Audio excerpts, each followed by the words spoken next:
Viice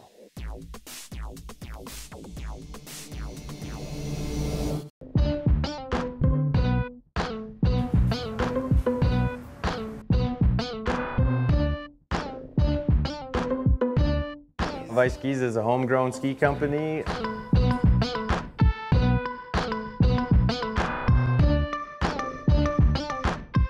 We always wanted to build our own skis and finally realized that dream. Viice last year was our very first year, so this is our second winter with the press.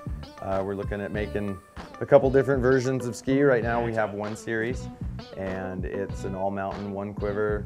We'll do it all for you. First they approached me when we built the cores for them, and ever since we've been designing a park ski that's just a little bit lighter, a little bit different pop than the other skis, and you know, just really not a ski you can find out there, and I don't know if I'll ever really want to ski on anything else.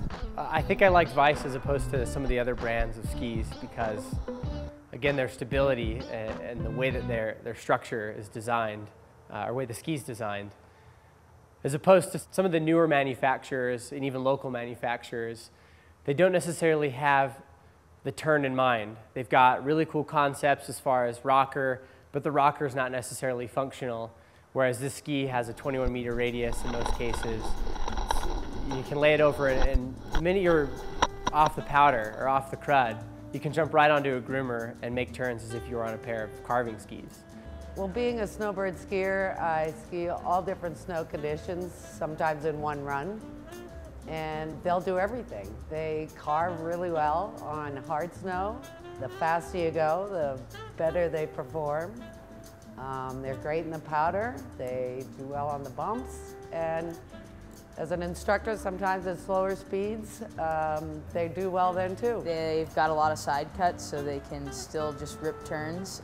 They're pretty burly, so they're very stable, just rip through anything. Basically, it will float in the powder, it will kill it in the crud, and it will carve up the groomers. It does all the situations that you usually have 2 or 3 pairs of skis for.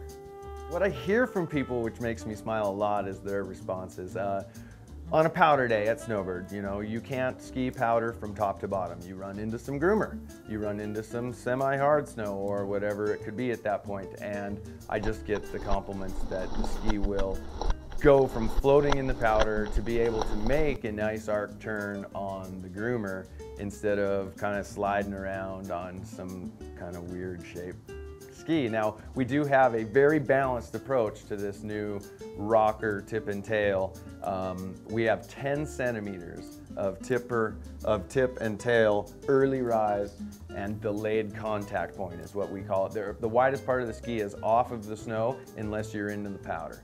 So it skis shorter on the groom, very manipulable, very easy to make the turns, and then you get out in the powder and you're able to use the rest of the surface area and length of the ski to help you float around the powder. They do everything I need them to do. They make me look good. You can ski at really aggressive speeds, they're really stable. Although they are a little bit heavier than the typical ski, I think when you're dealing with the forces that you're dealing with and a really gnarly turn, it completely cancels that out. I like the idea that it's a local shop and they're doing everything here. Everything's going to China these days, so I like to see the support of our own economy rather than somebody else's, and the skis are awesome.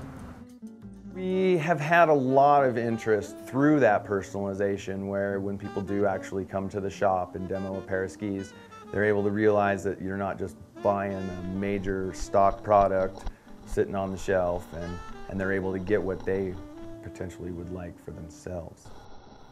I love them, and yeah, they're my ski. Would you ever go back? No, definitely not.